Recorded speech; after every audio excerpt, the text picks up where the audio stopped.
En esta ocasión tengo la oportunidad de platicar con un político, pero con un político inteligente, y por eso me llama mucho la atención. La entrevista se lo dije fuera de cámaras, fuera de micrófonos, y lo sostengo. Es un político brillante. Ricardo Monreal, qué gusto. Carlos, te doy un abrazo y a todo tu público, que sé que tiene ya muchos años, 29 años en la radio, pero Con en las este redes, programa. con este programa. pero las redes también tienes mucha influencia y te escucha y te ve mucha gente, así es de que saludo a todos los que nos están siguiendo.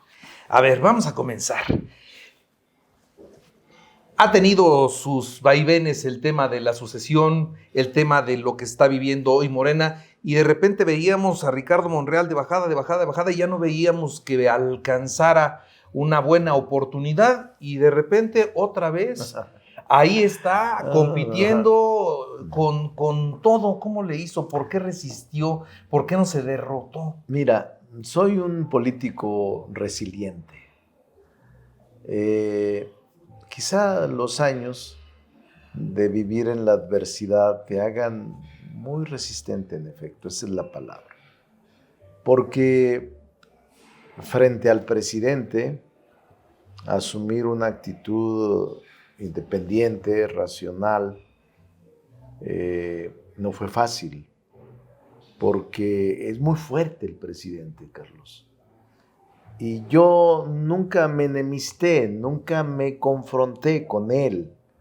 Hubiera sido un suicidio, aunque yo mantenía mi criterio autónomo frente a decisiones legislativas que quizá a él no le gustaron. Y este tiempo que pasé, 2 años aproximadamente de no tener comunicación con él,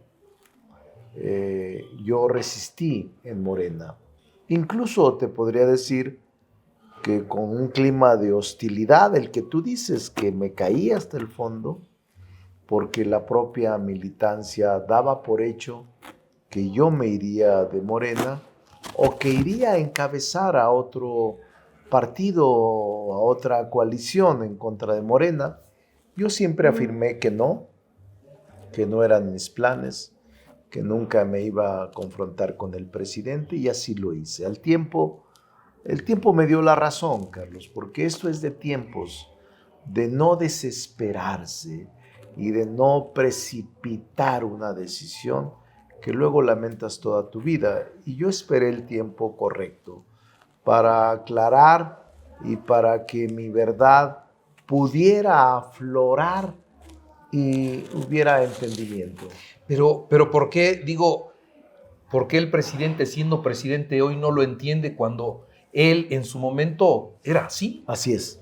No, yo creo que parte de nuestra formación es esa, Carlos. Yo tengo 26 años de ser su seguidor del presidente, de formar parte de su círculo íntimo, de su círculo directivo. Fui coordinador en el 2006 de una de las 4 circunscripciones, o 5. Fui coordinador de la campaña de todo el país en el 2012, coordinador general de su campaña. Y fui coordinador de la segunda circunscripción en el 2018. Es decir, tengo estos 26 años, él me conoce bien y nos formamos así, en la adversidad, Carlos, casi en el pleito permanente contra el gobierno y contra el sistema que nos hostilizaba y no pocas veces nos perseguía. Entonces resistí así, y cuando sucede esto al interior de Morena, contra mí, resisto. Sin pelear con el presidente, tarde que temprano, afloró la verdad y aquí estoy ya, reconocido como un aspirante legítimo, reconocido por Morena y su Consejo Nacional como uno de los 4 personajes más importantes del movimiento. Ha comenzado pues, ya la campaña esta, llevamos prácticamente estamos en la primera semana, empieza empiezan los golpecitos, y va a haber golpes bajos y va a haber de todo, ¿no? Empieza lo normal, el calor de las contiendas internas, aunque sean del partido internas, pero siempre hay apasionamientos. No se puede evitar eso porque somos seres humanos con pasiones y con debilidades. Y esta es una contienda interna muy importante.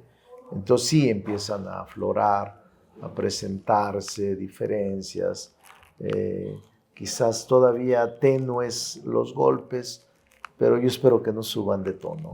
Sí, yo creo que sí van a subir, y van a subir mucho de pues tono. son 70 días, Carlos. ¿Por qué buscar un coordinador de Morena y mezclar a uno del Verde y a uno del PT? O sea, ¿cómo estando en otros partidos pueden llegar a coordinar? A ver, explíqueme esas cosas que no entiende el proceso. Porque se pretende que en un solo proceso resolver toda la intención de la coalición. Aunque no es el nombramiento precisamente el electoral que establece la ley como precandidato o aspirante a la presidencia de la República, sino como coordinador nacional de los comités para la defensa de la transformación, aún así es una figura política muy fuerte interna. Y lo que se intenta, Carlos, es que ya no haya más fracturas, que no haya divisiones y que la alianza que construiremos en el 2024 no se desdibuje y no se esfume, no se divida y no se separe como sucedió en Coahuila, sino que se tome el ejemplo del Estado de México, donde fuimos y caminamos juntos. Por eso es que se invita de una vez al Verde que aporte alguna personalidad, al PT que aporte alguna personalidad y caminar juntos en este proceso. Muy bien. ¿Cómo van a convencer a la gente de que esto es de a de veras? Sí. Y que no es simplemente una repartición de posiciones que va a terminar haciendo el presidente. El presidente, podemos estar de acuerdo o en desacuerdo con él y con su manera de gobernar, pero nadie le discute el alto liderazgo y mando que tiene en el país, y en Morena ni se diga. Entonces, todos creemos que el presidente 1, 2, 3, 4, tú acá, tú acá, tú acá, tú acá. Eso es lo que hay pues en la sociedad. ¿Cómo convencerlos de que esta encuesta va a ser de veras y no va a ser el dedazo que mande a cada quien a una responsabilidad distinta? Es muy importante, pero mira, yo te diría que el diseño del proceso interno es muy inteligente. El presidente de la República, el partido, formalmente, antes de concluir 24 horas del proceso anterior en la renovación del gobierno o del gobernador en Estado de México y Coahuila, convoca antes de 24 horas y nos reunimos gobernadores, partido y aspirantes. Y el presidente, con inteligencia, evita la ruptura y evita la salida de cualquiera de los aspirantes. Y nos ponemos de acuerdo con las reglas. 5 encuestas, renuncias, un proceso de 70 días, un procedimiento que nos una a todos y también nadie salga, todos están incluidos. El segundo y el tercer lugar que resulten de las encuestas también tendrán forma de ayudarle al movimiento en alguna posición administrativa o legislativa. ¿Cómo evitar o cómo transmitir a la población de que es en serio? Es tu pregunta, diría, sí es en serio. Porque de lo contrario, si no fuera así, no tendría sentido estar en una etapa de simulación donde ya los dados están cargados y simplemente vas a legitimar una decisión que está tomada. Yo no me prestaría a eso. Tengo una historia y tengo toda una vida de lucha. No es fácil. Cuando yo decidí participar, tengo 2 años en el frío, 2 años que no veía al presidente, 2 años que estaba incluso hostilizado por compañeros míos de Morena y sin embargo decido participar porque creo que el movimiento está nutrido de personalidades independientes y autónomas y que no van a aceptar ningún tipo de imposición. A ver, entonces el punto de partida se ponen de acuerdo, el punto de partida ponen las reglas del juego entre todos. Si a la hora de la hora falla Ricardo Monreal, ¿qué hace? No, si yo, por ejemplo, el resultado no me favorece, tengo que honrar lo que firmé. Sí, de acuerdo, si se cumple puntualmente claro. eso. Pero Sí. si no se cumple esto y al margen de lo que resultó de la encuesta se imponen voluntades, se imponen caprichos, Ricardo Monreal, ¿qué hace? No lo vamos a aceptar. Yo no creo que eso suceda. O sea, estoy actuando de buena fe. Desde el momento en que yo participo con los 4 compañeros de Morena, estamos actuando de buena fe. Y yo creo que vamos a llegar a un buen resultado. Estoy seguro que la unidad es lo único que nos puede garantizar la ratificación del triunfo. Si nosotros nos dividimos, corremos el riesgo de no ratificar el triunfo. No habrá nada para nadie. Y entonces se echa a perder todo un proyecto que se inició en el 18 y que requiere de afianzarlo, pero también de modularlo, de corregir algunas cosas o de reforzar algunas otras en políticas públicas que el presidente de la República implementó o que el Poder Legislativo aprobó en estos 5 años en el que fuimos mayoría y que estamos en un proceso de revisión de la propia sociedad frente a lo que se ha logrado y lo que no se ha logrado. Bueno, ahora, esto es en este proceso, ya veremos qué resulta, qué es lo que dice la gente, el pueblo de México. Ahora, yo tengo algunas observaciones que me gustaría compartir y sobre todo escuchar. ¿Qué van a hacer con el sistema de salud que hoy tiene el país y que para mí es el gran talón de Aquiles de esta administración? El INSABI no funcionó, ahora están vinculando al Seguro Social con Seguro Social Bienestar, IMSS Bienestar, ese proceso de que los estados entreguen sus instalaciones para que se haga un solo sistema, nos va a dar realmente para que dejen un sistema mejor que el de Dinamarca, porque ahora además el presidente dice que será no como, sino mejor que, y que así lo va a dejar él. Sí, mira, ese es uno de los temas que más me preocupa.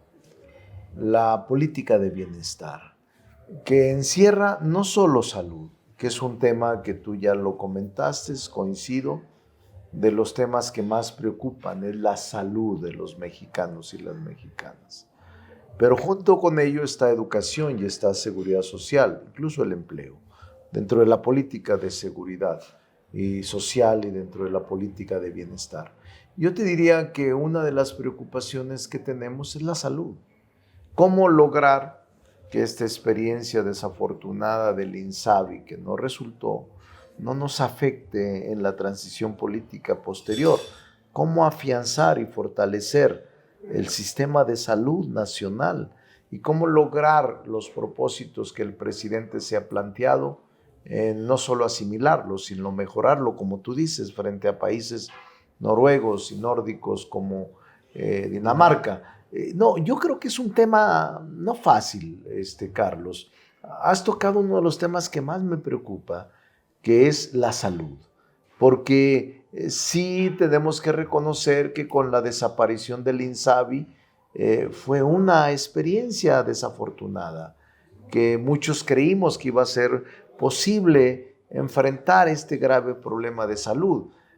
Ahora está en una situación no fácil de transición a IMSS Bienestar y no sé si IMSS Bienestar tenga la capacidad de ofertar todo este sistema de salud universal. Pero además puesto en manos de una persona que ya dijo que ya se va. Ya se va. Entonces es increíble porque quizás de las mejores instituciones que tengamos sea el IMSS, pero el IMSS no tiene, desde mi punto de vista, no ha tenido la capacidad de cubrir o de la cobertura universal de salud. Por eso estaba la Secretaría de Salud, por eso estaba el ISSSTE, por eso había sistemas en los estados con autonomía en la prestación del servicio, con hospitales y clínicas propias. Es decir, sí es un gran problema que yo creo que lo podemos resolver y que ahora que se planteó lo del IMSS Bienestar, yo tuve reuniones con los técnicos y los expertos en el Senado antes de la desaparición del INSABI y me convencieron de que había en esta transición posibilidades de establecer este sistema de salud eficaz y con propósitos muy loables para cubrir este grave problema y gran demanda de los mexicanos y las mexicanas. El otro problema es la seguridad. En su estado también la cosa ya está crítica. Te lo comenté, no. La seguridad incluso, yo te diría 3 problemas que has tocado tú uno. El otro que yo le veo es la seguridad. Acabo de estar en Chihuahua, en el cuartel militar, donde se adiestran los policías, la Guardia Nacional, el Ejército, la Fuerza Armada, 6,000 cada semestre que se incorporan a tareas de seguridad pública. Yo te diría que el problema de seguridad pública es un problema serio, es de los que yo creo que se deben de reforzar presupuestalmente, tecnológicamente, coordinadamente con todas las policías, con tareas de inteligencia y tiros de precisión, en la desarticulación de las bandas del crimen organizado, el combate frontal contra ellos, con el uso de tecnologías de punta e incluso equipo. Ahora que estuve en Chihuahua, vi las armas y los vehículos que traen los delincuentes, sofisticadas, quizás incluso más que muchas del ejército. Entonces sí es un problema fuerte que yo te diría seguridad, que implica salud, seguridad pública, que implica política interna, y el campo, que es el otro gran problema de producción de alimentos. Y yo pondría también la educación. Sí, dentro del bienestar, yo te decía, no podemos descuidar este trinomio de educación, salud y seguridad social. Ahora, ¿cómo desarticular ese discurso de que pues es que sí, nos los dejaron muy mal? No, ya nos los dejaron podemos. muy mal el pasado y el Sí. pasado y el pasado, sí, pero ya pasaron 5 años. Es correcto que todavía se alegue parte de la herencia, pero ya es hora de ofertar nuestra propuesta, pero también la solución. O sea, yo sí creo eso.